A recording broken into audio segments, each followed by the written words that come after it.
This podcast is sponsored by nobody. Hey babies, this is Lar Park Lincoln, Tina from Friday the 13th, Part 7, The New Blood. And you're listening to Tommy Throwback Kovac on Splat from the Past. Hey Bad News Cruise, Tommy has a joke for you. Hey dudes, welcome to Splat from the Past, the only 80s themed horror sci-fi show where things can get totally radical. Now today, I will be welcoming back my good friend, the gorgeous, the talented Lar Park Lincoln. You all know her as Tina from Friday the 13th, Part 7, The New Blood. And she's coming back on. We are going to nerd out on the entertainment of our youth, talking about film, television, and music. And I'm pretty excited about it. You know, Laura's from Texas, and it would be pretty interesting to hear her perspective on things, you know, coming from Texas on television back when she was growing up in the 60s and 70s. And I can't wait. You know, I mean, she has her own acting studio up there in Texas, and she does cons all the time. And I just love Lar. This is her, let's see, 8, 9, 10. This is probably her 6th time coming on the podcast, and every time she comes on, we have a blast talking. We're just like two old friends talking. We always have a blast, and it's going to be great to have her back on again. Also, happy birthday, Stacy Lane Wilson, 2-time guest of the show. One of my biggest supporters. She loves listening to the show, and I love listening to her podcast, Rock and Roll Nightmares. And it's always great to have Stacy on. Happy birthday, Stacy. Enjoy your beautiful day. And get naughty with Aaron tonight. Aaron, of course, is her boyfriend, Aaron Kai, who's been on the show as well. So yeah, here is my new interview with Lar Park Lincoln.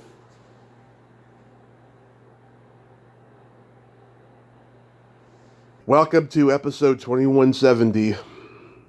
Goodness gracious, that's a lot of work. Yep.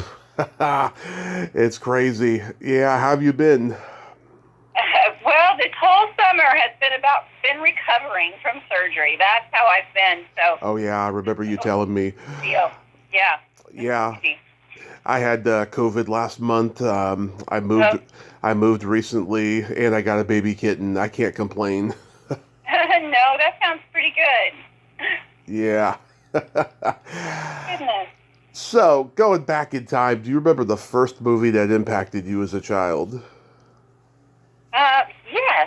Yes, I do. I would say that would have to be Psycho. Oh, nice. Yeah, Psycho and Jaws are probably equal. Yeah. Oh my God, you probably saw Jaws in the theater. I did. I actually did, and I just about had a heart attack. Yeah. Just like everyone else. Yeah, back then we'd never seen anything like that. Yeah. Oh my God, it was like a B movie gone mainstream is what it was. Yeah, I mean, it was incredible, and I mean, it still is terrifying today. And then you heard this summer about Texas, we had shark attacks a couple of weeks ago. Oh yeah. Oh my God. And I don't know if you saw the footage of it, but the shark came right up to the coastline, right up to the sand line, like literally. And the woman's husband went out to try to save her, and the shark turned on him. Yeah, when I was in the bar scene, there was a bartender. I didn't personally meet him, but he got eaten by a shark. And they found his surfboard with a big old shark tooth right in the middle of it. And I was like, holy shit. Like, wow. I never thought I would ever hear about that happening to somebody that's, you know, pretty close to, you know, where I am and stuff. But yeah, he went up there in Half Moon Bay, where the coastline is, and that happened, sadly. Wow. No, I mean, to me, it's just one of the scariest things in the world. And I was swimming out in South Padre, and a couple of sharks went by me and the person that I was swimming with. They absolutely did. We thought they were dolphins, and they weren't dolphins. They were sharks. They had the rescue helicopters were up in the air, and everybody was trying to get us to come into the shore, and, we just didn't know what all the excitement was about. And apparently they had attacked somebody down the shore and swam right by us when they were done. Yes. God. So, I know. And I still go to the beach in the ocean, but I don't know. I might be getting a little fearful these days. I don't know. Yeah, I mean, God, I hope this will be like the next political wake up call. Get those sharks under control here. I don't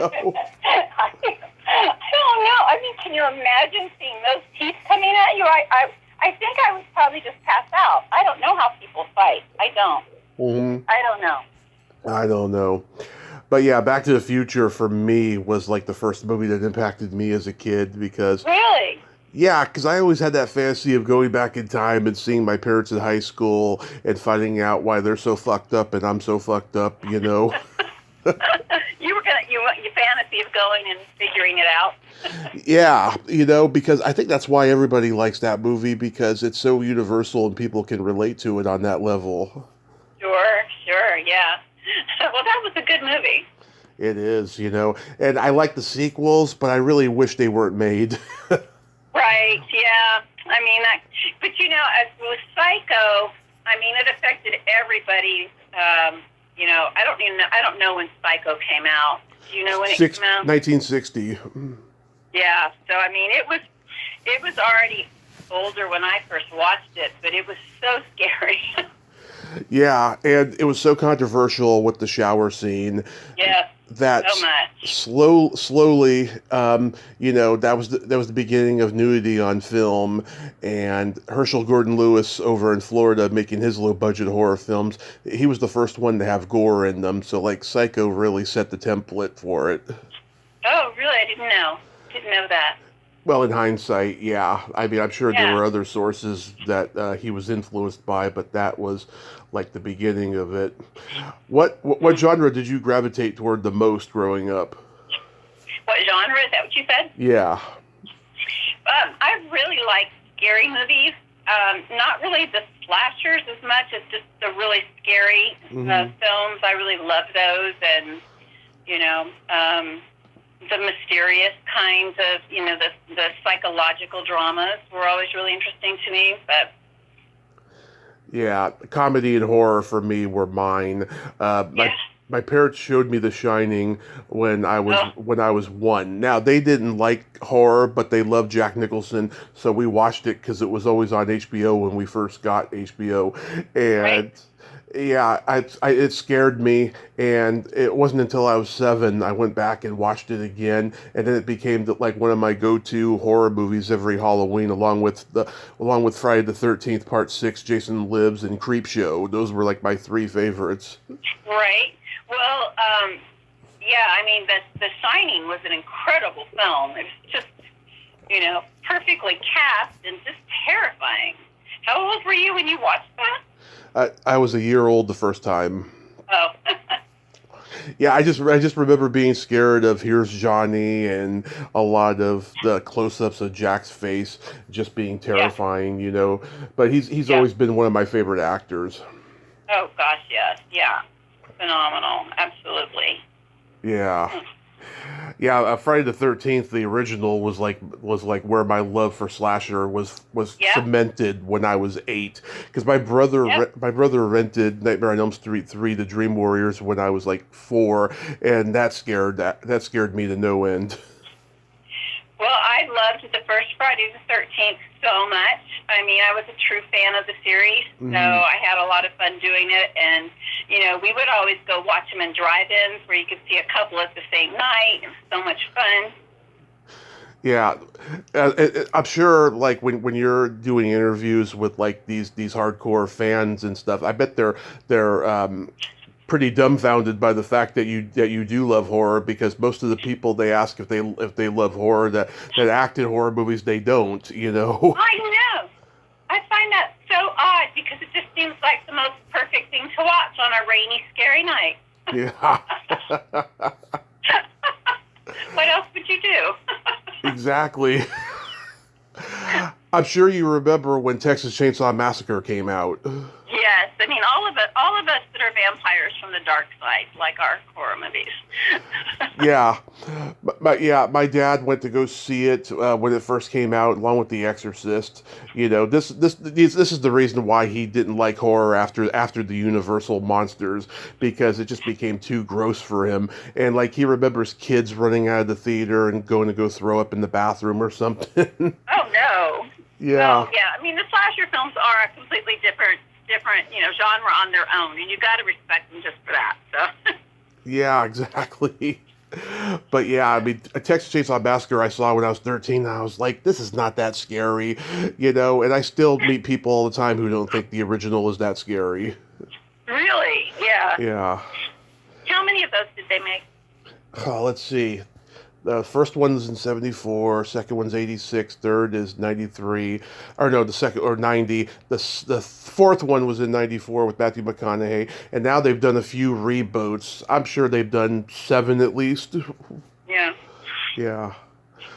I need to go watch those again.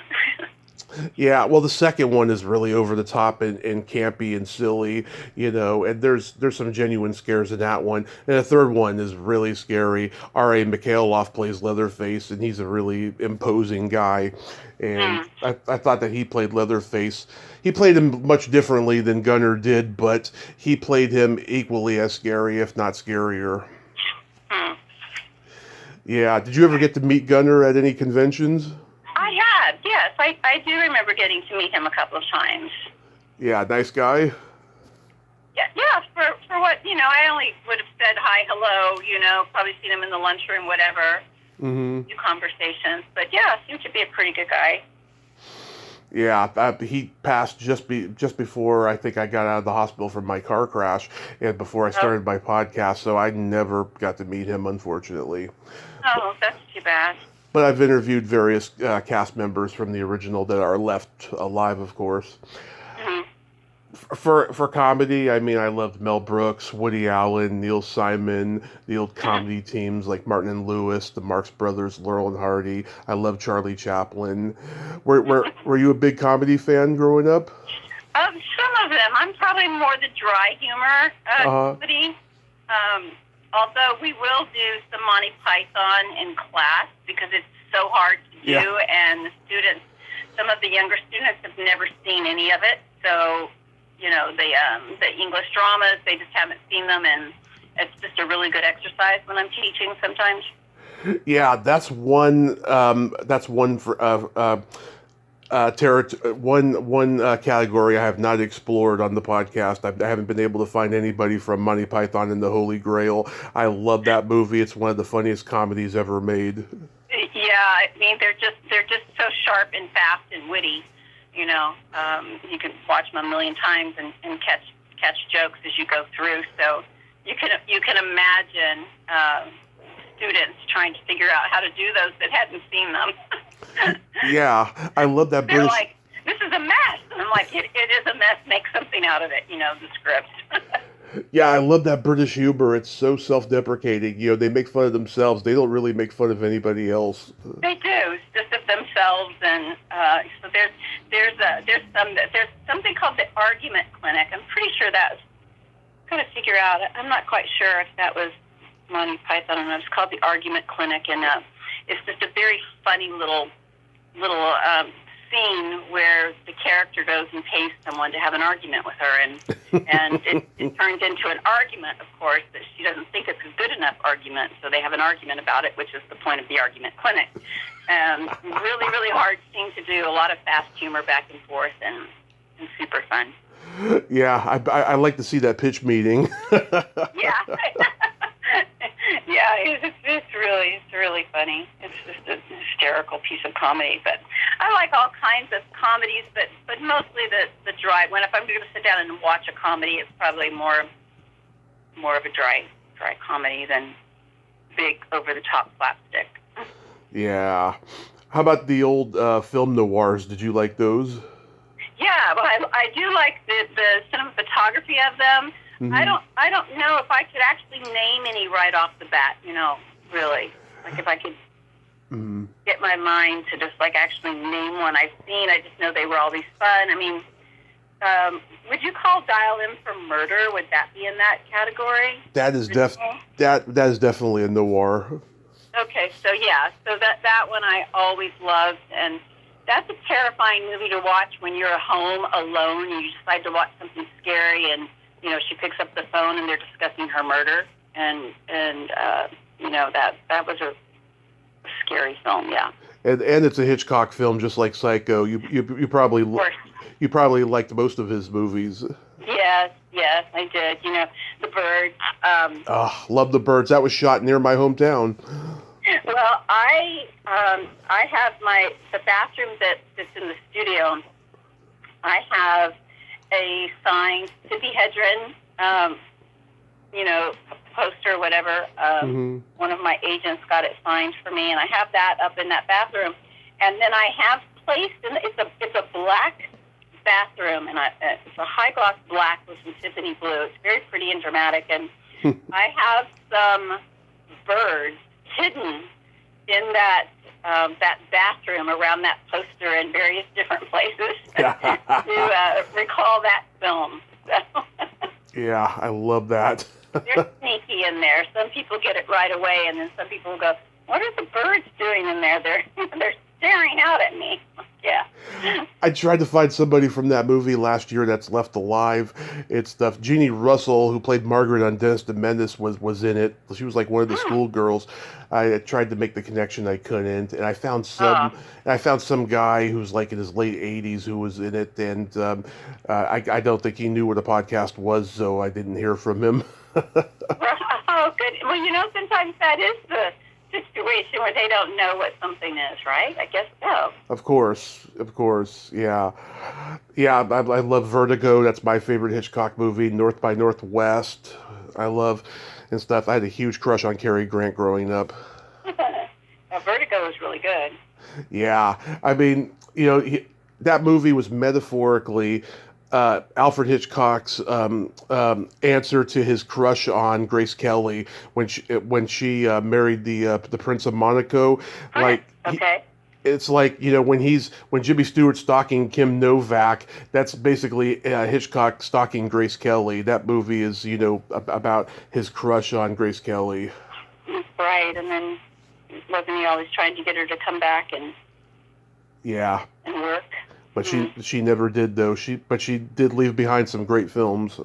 Yeah, she did. I don't think she ever did any films after she married, did she? Nope, none. She gave up the life for royalty. Right.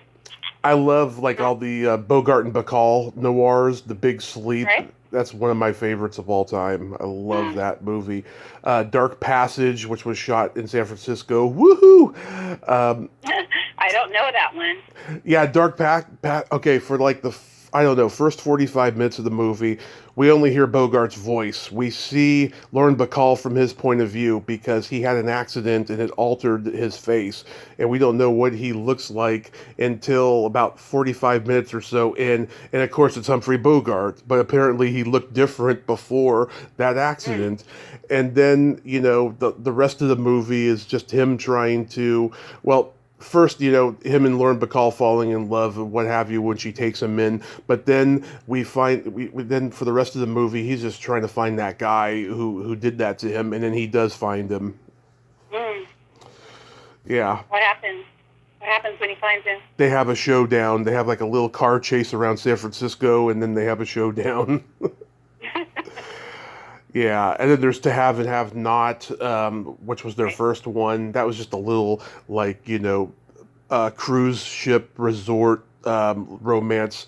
And then there's Key Largo, where Edward G. Robinson is holding them hostage at a hotel. And that one is just about trying to get out of the clutches of Edward G. Robinson. Yeah. Did you like Marilyn Monroe? I did. When you do some studying and looking into the work that she was actually doing and the training she actually had, she was quite an incredible actress for her time and for what she was doing. She was a smart cookie, too.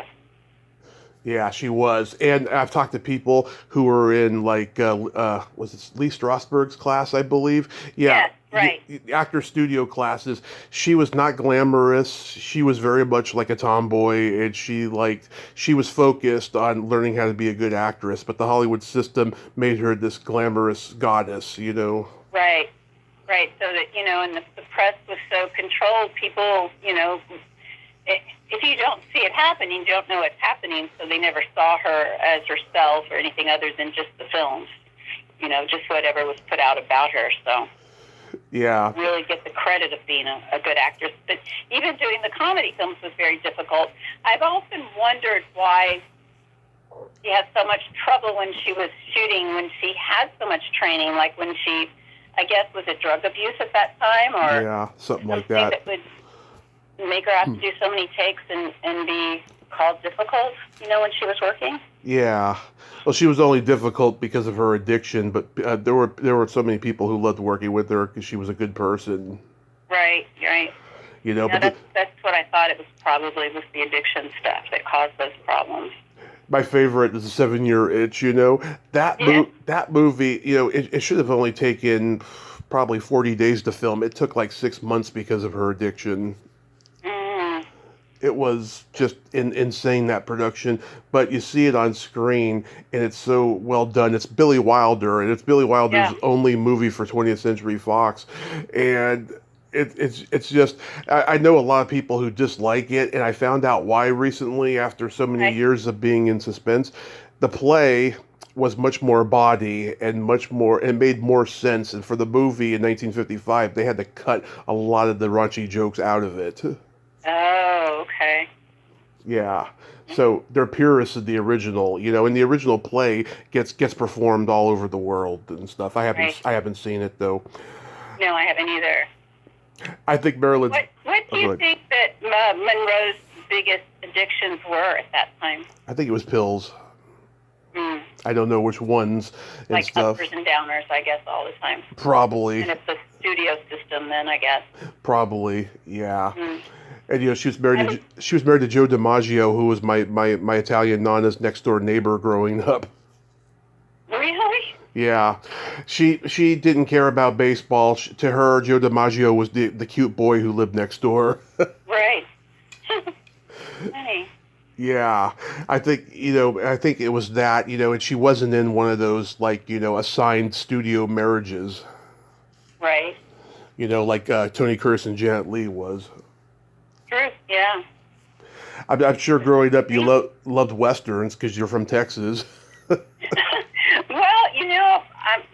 my dad was Army, so he always had on war movies. I don't know what it was about it. They're in war and then they watch war movies. So I wouldn't say that really westerns were my thing. Yeah, my dad's a big Western guy. We watched all the shows. He loved Bonanza. He used to call me his little Haas Cartwright. Absolutely. I mean, when I got to work with Michael Landon, of course, my parents were very happy about that. Yeah, he loved his Bonanza, loved John Wayne, and when the Western Channel first came in the early 2000s, my dad was on that shit, I'll tell you. And I discovered Western stars that I didn't even know. I didn't know Audie Murphy. There was no Audie Murphy movies on when I was a kid that my dad told me about. There was no Joel McRae. I mean, I learned about a lot of those guys because of the Westerns. And I just interviewed this guy, Rob Ward. He's a huge Western historian, and he's been a producer in the industry doing TV shows back in the day. He and I talked a lot about those guys and stuff. Well, all of the guys that were doing all of the Westerns and stuff, I mean, they did a lot of their own stunts, I think, and they worked against a lot of difficult circumstances, from what I remember reading. Well, Ted White, who played Jason in Friday the 13th, the final chapter, he was John Wayne's stuntman. Oh, I didn't know that. Wow, that is a great piece of information to know. Yeah, I think John Wayne did his own stunts when he was younger, and then as he got older, Ted was his stuntman. Yeah. Yeah. I guess you eventually learn to quit doing that stuff. Yeah, I mean, you can't do it forever. I mean, Burt Reynolds did so many stunts that it was amazing that he lived to be 82. Yeah. Yeah. When did you first realize realize that movies were going to be your career I for the industry? Well, from the time I saw my first movie, which was either The Shining or Cannonball Run, I just knew that there was something special about the movies and that I wanted to be involved in it. You know, I wanted to be an actor for so long, and I wanted to do stand-up comedy for so long. I did stand-up comedy 10 years. It seemed to me that the acting was just too tough for me. Getting these expensive headshots and rolling the dice, you know, doing auditions and stuff. And I did plenty of auditions as a comedian, and I hated them. So, you know, they're horrible. That's why I never really pursued it. Yeah. You know, and I didn't. You know, I did theater in high school. I was working backstage, and I took drama classes. I never liked the cliquey nature of a lot of actors too. Really? Yeah. Yeah. Yeah, because it was all the spoiled rich kids who were in the plays in my high school, and a lot of them were terrible. There were some that were really good to me, and I have great memories of them. And where was that when you were in high school? The world famous San Mateo High School that has the best drama program of any high school in the country. And Dennis Haysbert was in my mom's graduating class at San Mateo High. He was in it, and Barry Bostwick was in it before him. Alicia Silverstone, just a few years before I got there, she was there. Yeah, so it's a pretty famous school for the drama club. So it was, and so how long did you stay in the drama program? Did you get in and out, or did you stay in it a while? Well, I wasn't in the overall drama program. I took 2 semesters of beginner's drama freshman year. I wanted to do advanced sophomore year, and then I decided to wait and try other things. And then senior year, I did 2 semesters of advanced, and it actually worked well for me because my teacher, he said, "God, you were so shy when you were a freshman, and then senior year, you were just, you know, uppity all the time. You were a much better actor than you were freshman year." So it worked out better. Credit that to learning in the schools or learning on your own? I don't know. I don't know. I mean, I've always been a gift of gabber, you know, and I get that from my dad, so that probably had something to do with it. I remember we had this one substitute drama teacher my senior year. He told me I had the perfect voice for radio, and I never forgot that. And so when I started the podcast, you know, I felt like I was honoring that teacher when he said that to me. So when you were already in high school, were you already literally the encyclopedia of all things trivia about the industry? Absolutely. When did you start that young? When did you start learning all of that? Well, my nana, she practically raised me, and you know, while my parents were working a lot in my early years, we watched all the movies that she grew up on in the black and whites, and I used to go to the library and I would read biographies of movie stars. I'd watch documentaries and stuff. I was always wanting to find out more information on the actors that I watched. Right. So it was always there, and then you just created this entire career out of it. Yes, and then when IMDb came, when I discovered it around 2001, I was just in seventh heaven because I didn't have to go to the library anymore if I didn't want to. I could just find out everything on IMDb. I mean, all of it's not accurate, of course, but you get to find out the bulk of it, you know?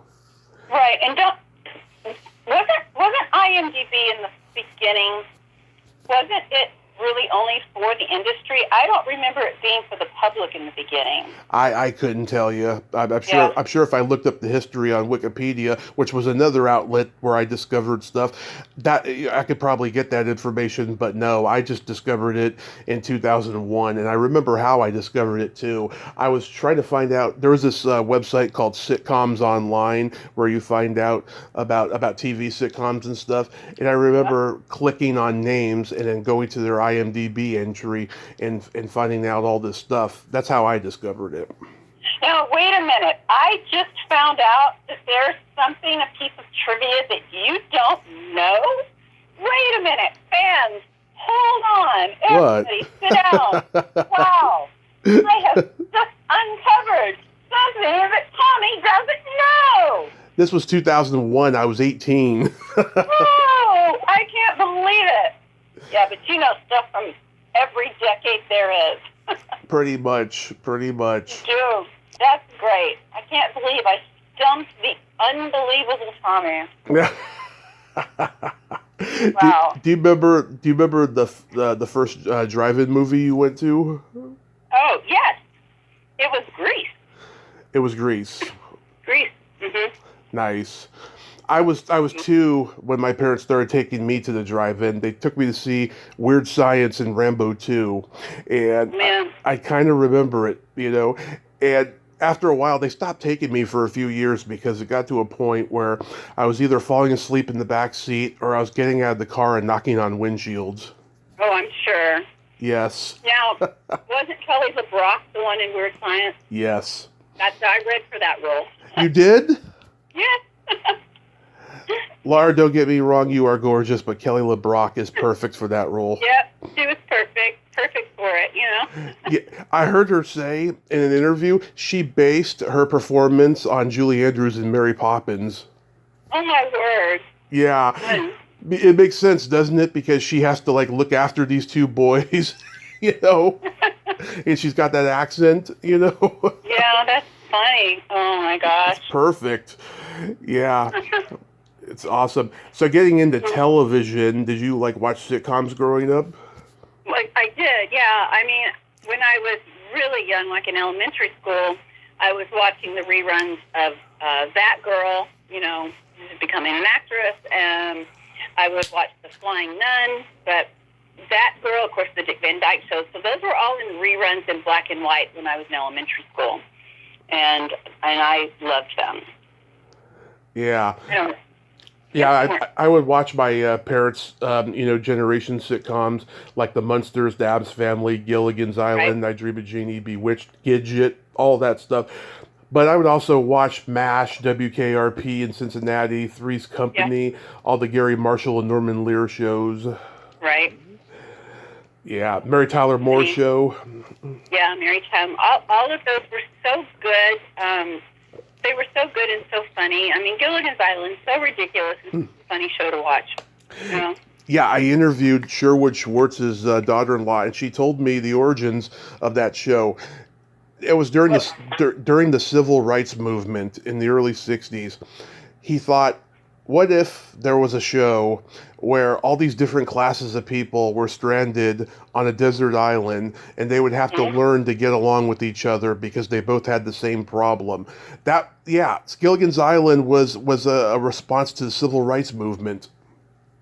With no black person in the show. I know. It's funny. I talked to somebody about that recently. I was like, if it had been made later, it would have made more sense to have a black or an Asian or Latino person on the show. Maybe even a reboot today. But But I thought that was pretty cool. That it was a response to the civil rights movement. That is. I Love Lucy. So many shows come from people's own personal experience. Oh yeah. I Love Lucy, The Honeymooners. Those are just timeless classics. They're over 70 years old. Gosh, I Love Lucy was the best of all time. I wasn't a watcher of The Honeymooners. I guess that one competed at the same time with something else. Yeah, I mean it has influenced so many generations of people. Even Pee Wee Herman was influenced by I Love Lucy. Oh gosh, I mean. Every episode was so fantastic. The bread coming out of the oven, the candy, factory scenes, all of them were so good. Our favorite in my family was the stomping of the grapes because we're Italian. Yes. Yeah. I knew you were going to say that. It's true. So funny. Yeah. I mean, she just made everything so hysterical, and she ran the studios and owned everything. And oh yeah. She was a superwoman. She was pre-Roseanne, before Roseanne was, super successful. Yeah. It seemed like every decade there was a successful woman in sitcoms. And for her, she was the first one, and then Mary Tyler Moore, and then Roseanne. Yeah. Yeah. Did you watch a lot of Saturday Night Live? Only in the very beginning. Yeah. When we had Steve Martin on it, really, really in the beginning. I watched some of it. And then, of course, I'm watching some of the political satire they do now that I love so much. Yeah, I love the original cast because they were doing it for the first time and they were so punk rock and so subversive because they all came from either National Lampoon or Second City, and they brought that over. And they had controversial hosts, they had controversial musical acts on like Frank Zappa and stuff. It was pretty big. Yeah. I did an interview recently with my high school principal because she has a book out. And she told me her favorite show was Mad TV. I was like, oh my God, I would have never have known in high school that she was into Mad TV. She was watching that. Well, I know. I mean, kids would never know what the administrators and people were doing. Oh, so yeah. Are you in the same area that you were when you went to high school then? No. I live in Modesto. Moved here last year and stuff. Before that, I was in Reading for 6 years. And how did you happen to hear that your high school principal had written a book and you were able to reach out to her? Oh, we're connected on LinkedIn, and we've been friends forever. Last time we saw each other was at one of the high school reunions years ago, and so we're in contact that way. Yeah. I don't think there's ever a person that you meet that you don't remember and know a million things about. Yeah. I mean, I've had teachers that I found out later they were all potheads. I guess when you're teaching kids, you have to kind of smoke pot to calm yourself down. I don't know how. I coach acting, but my sister was a teacher, but I don't know how anybody could be a teacher in a schoolroom all day, every day. I have no idea. No idea. Did you like the Aaron Spelling ensemble shows like The Love Boat or Fantasy Island? Yes, absolutely I did. I absolutely did. And, those were all fun. That was just a whole different era of television. And, I got to know Aaron Spelling because I did some shows for him. And he was a really interesting and an incredibly sincere person. Yeah, it's funny. Irwin Allen, did these all-star ensemble movies and shows back in the day, but they were like adventures, like the Poseidon Adventure or 5 Weeks in a Balloon or something. And Aaron Spelling kind of kept it going, but he did it through comedy. Oh yeah, I don't know that other one that you just said. 5 Weeks in a Balloon came out in 1962. It had Red Buttons in it and so many other people. We had Red Buttons on Knots Landing when I was on. Oh, yeah. Yeah, did a guest star on that. Sure did. Yeah, it had Fabian, Barbara Eden, Peter Lorre, Barbara Luna, who I've interviewed. Her and I actually talked about it. People like that. Yeah, Red Buttons, I always loved him. I always thought he was hilarious on the Dean Martin roast. I found out that, the reason why he didn't have a TV career after his variety show ended in 1955, he fired so many comedy writers that were unknown back then that when they were in power, they were like, screw Red Buttons, we're not going to put him on TV. So that's why he had a film career. Okay. Yeah, like he burned bridges when he had his variety show. Yeah. And then he won the Academy Award in 1958 for Sayonara. Oh. So it was Marlon Brando. Yeah. Getting into music now, do you remember the first album you ever bought with your own money? Yes, I do. I bought the Bee Gees album. The Bee Gees? Yeah, Bee Gees. I guess it was the Saturday Night Fever album. Yes. The first one. Yeah. That was it. And I was incredibly sad because I left in the car in the Texas heat, and it melted into a pile of twisted rubber. Oh, that's no good. Yeah, but I did buy that with my own money from working at Page's drugstore. Yes. Yeah, we had a big old box of vinyl records when I was a kid because my parents grew up in the 60s and 70s. We had everything from the Beatles to the Stones to Johnny Cash live at Folsom Prison. They loved Rod Stewart. They had many Rod Stewart albums, I'll tell you. Love Rod Stewart, yeah. They had Fleetwood Mac's Rumors, and the first one before that, when they became huge, they had that record. Captain Beefheart, God, lots of people. Foreigner, Billy Joel. You know what I love about vinyl records? That stinky, musky smell. Yeah, my parents had some vinyl things, but I don't know what became of all of that because I'm not a collector of it. What became of your parents' stuff? We got rid of them at a certain point because we just didn't have a player anymore, and they were all scratched. You Right. know, I tell you, over the years, I've gone to thrift stores and I've collected vinyl records, but I don't have a player. I just have them for collector's items. I got Scorpions Blackout. I got a Wham album, a Culture Club album. I got Ghostbusters on Laserdisc. I thought it was the vinyl record, but it was the Laserdisc. And when I was a kid, we never had Laserdisc. We never even had Beta. We just had VHS. I didn't either. Yeah. In fact, the other day, Becca, who's my dear friend and assistant, was helping me get ready for convention. Finally, I'm going to go to a couple in September. I had to cancel so many this year. Right. And we were packing some films to take for my table, some of Roseblood, and like, what is that? Oh, it's Blu-ray. And I'm like, do you have Blu-ray? She's like, no. And I said, I don't have Blu-ray. And that's one that I never got. Yeah, Blu-rays. I collect Blu-rays now.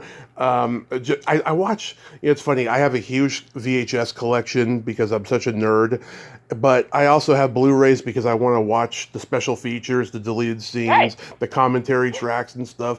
But I'm a purist of VHS because it just reminds me of childhood.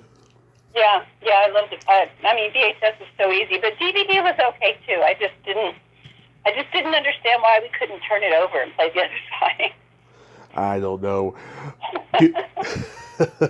But I love it though. Yeah, I love my collection. I got my own video store in my bedroom. I bet you do. Yeah, and what I do is I go by categories of the studio. I have like my CBS Fox video collection with all the 20th Century Fox and United Artists movies in one shelf. I got Universal another, Warner Brothers another. I'm such a nerd that way. I bet. Do you have any idea how many you have? No, I don't have time to count it. It's huge. I can imagine that it is massive. I should hire a counter. It's that big. Hire some kids to come in and just count it all up for you. I could do that, sure. That would be fun to know. That would be a piece of trivia. Yeah, but I didn't know what a beta looked like until eBay. When I did, I was like, oh, okay, I can see why it got a lot of criticism compared to VHS. Yeah, I don't really know what beta is. It was like It was like a cartridge, like an 8-track, but not quite like an 8-track. I mean, you could see the wheels turn in like a VHS, but it was weird. It was just a cartridge. Do people still buy those today? Yeah, they're on eBay, but they're very pricey. I have no interest in buying them, but they could be like in the thousands when you buy them. Goodness. But people still like the Blu-rays. Yep, everything. Physical media people love. I mean, I watch streaming. If something new's out and it's not available elsewhere, I'll watch it. But yeah, VHS, that's my thing. Yeah. Do you remember the first concert you ever attended? First concert, oh gosh. Wouldn't say I'm a huge concert person, and I'm trying to think of the very first one. Oh gosh, my brain dead. I should have figured that out. No, I can't think of the first concert. I had a couple first concerts. I went to see the Monkees at Candlestick Park. It was just 3 of them, and they were doing their new album at the time, and it was so great. They drove off the field in a Cadillac with the top down. Oh wow! And then I can't remember a concert. Then I saw Steppenwolf at the county fair, and then I saw Alice Cooper. That was my first legit concert. My uncle bought me and my dad tickets, and God, he is a showman, that guy. Very macabre. Yeah. He kills himself at the end of every show. It's great. Yeah, he's macabre theater, He didn't do his Jason Lives song, but I heard he started doing it again a few years ago because he reunited with his guitarist from that time. Do you remember your first makeout song? Oh, gosh. Yeah, decades, I think, on that one. It would have been in the 70s, I guess. Yep. Nope, I don't remember it. Mine was Janet Jackson's Love Will Never Do Without You. You've got a great memory. Well, it was only 29 years ago when that happened. God. How about, did you have comedy albums? No, I didn't. You're kind of getting into the area that wasn't really, my stuff has always just been, the acting, the shows, right? So, nope, I don't remember any of those really. Yeah, I've talked to a few people who weren't into comedy albums in the 70s, and they didn't even really get into comedy much until they moved to LA and went to the Improv or the Comedy Store.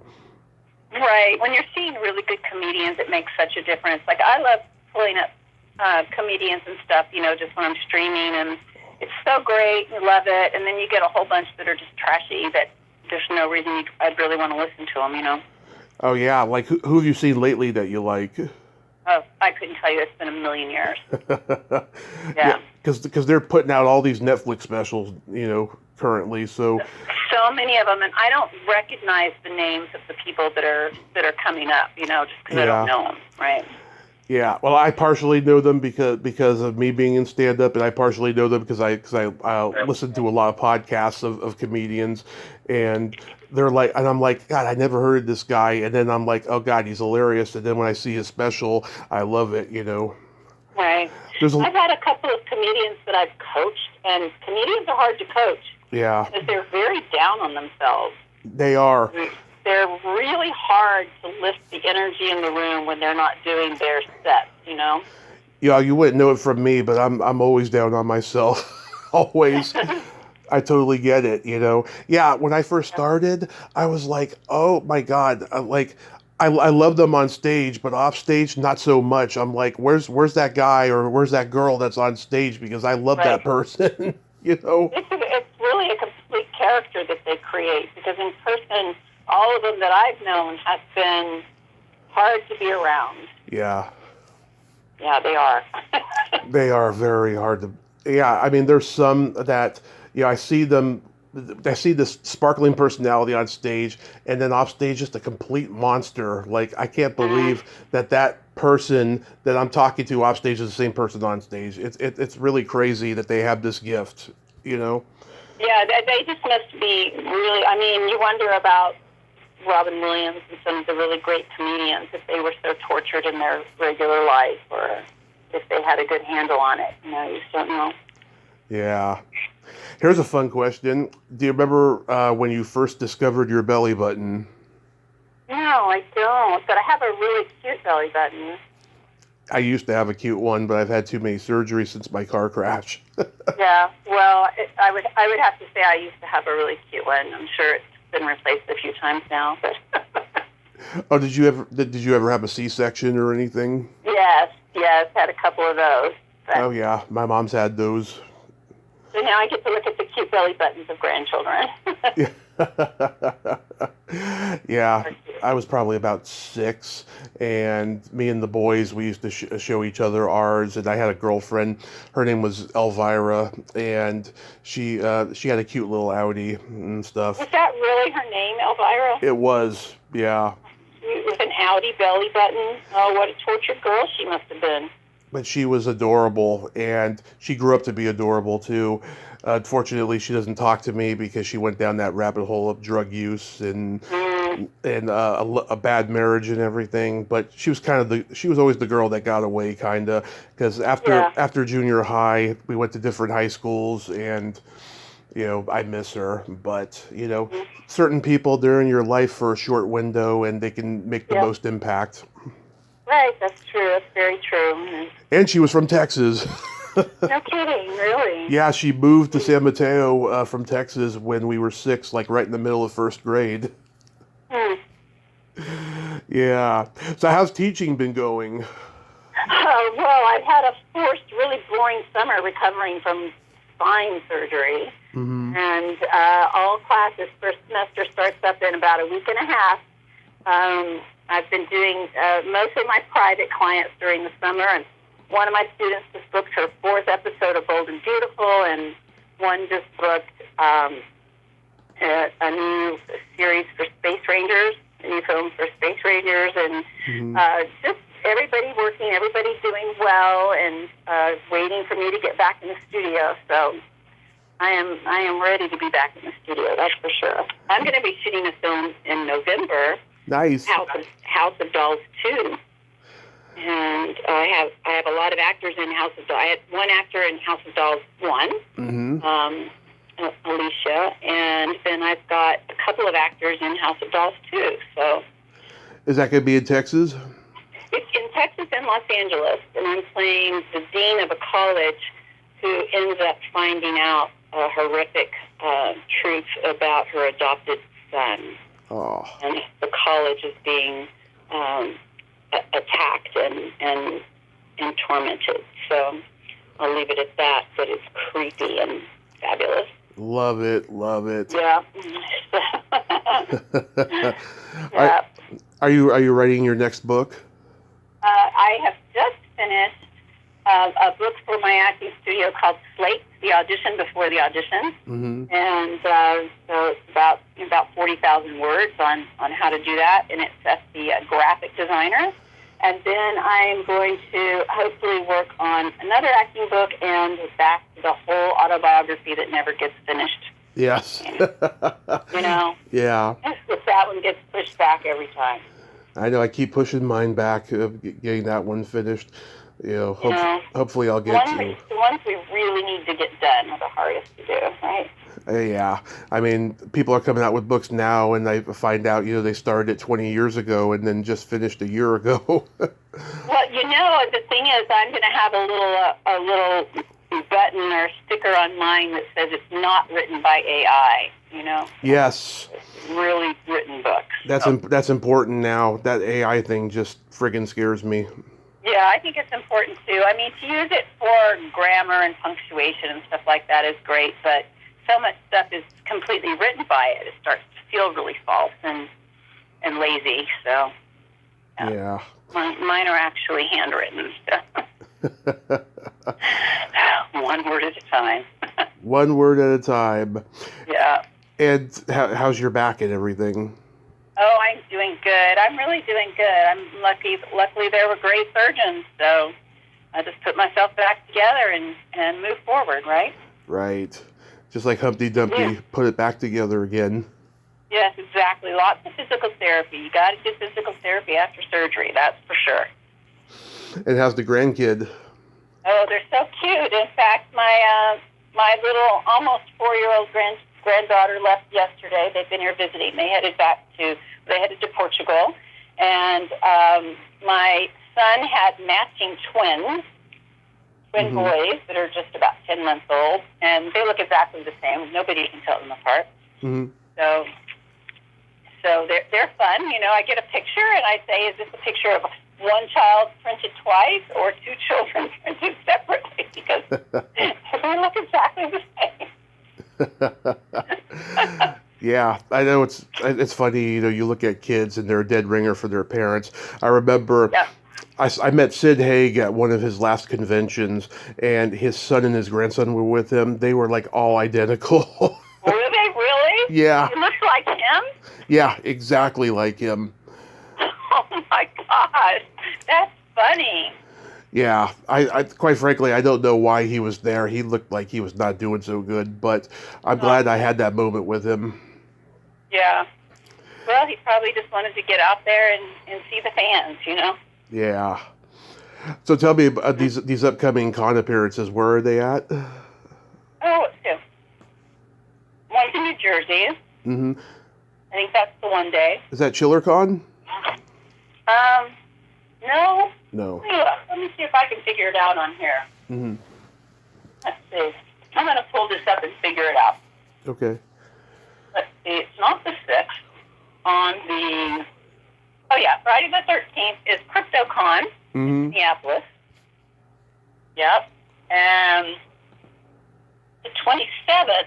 It's not the 27th. It is... Maybe... That's the one that's in New Jersey. but I can't think of what it's called right now. Let's see. Yeah, I don't have it written down as far as what the name of it is right here. I just hope somebody books you in California so I can come meet you. That would be so nice. I was going to come do, there were 2 conventions in Los Angeles I was going to do, and then I had to cancel everything. So that wasn't fun. Oh, But maybe soon, you never know. Yeah, I've told Sinister Creature Con in Sacramento, book these people, and so far they've probably only listened to one, and they booked just recently and stuff, and I definitely put you on that list. So you never know. Oh, well, that would be cool. What's it called? Sinister Creature Con. It's in Sacramento. I love the name. It's a great name. I've been with them since their second one, because they started in 2015. 2016 was the first one, and I usually go every year. I took some time off during the pandemic, of course, going, but I generally go every year. They got, God, so many great people there every year. Where do they host it? At the Scottish Rite Center in Sacramento. Oh, in Sacramento. So I'll make a note and have my agent reach out and see. Yeah, they're a great little con. They've expanded. I remember the first time I went, there was hardly anybody there, and then since then, oh my God, it's been packed. They've had Linda Blair there. They've had, oh my God, so many people.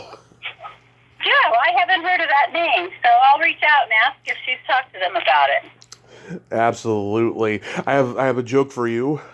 Okay, here it comes. It's a pun, too. Oh, God. What kind of meat does a priest eat on Friday? Oh, God.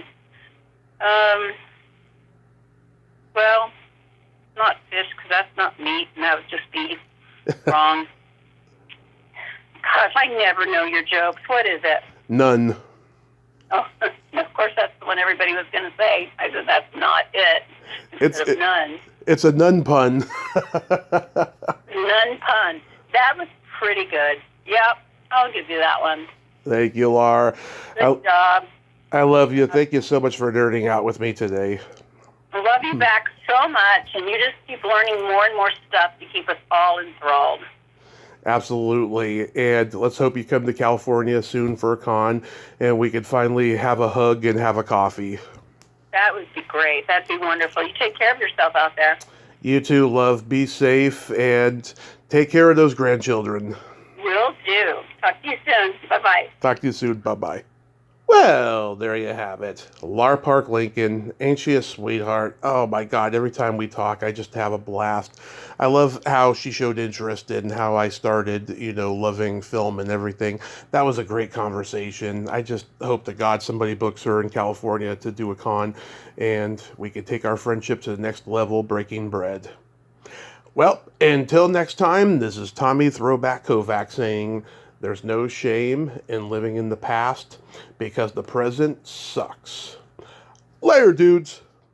Shh, shh, ha, ha.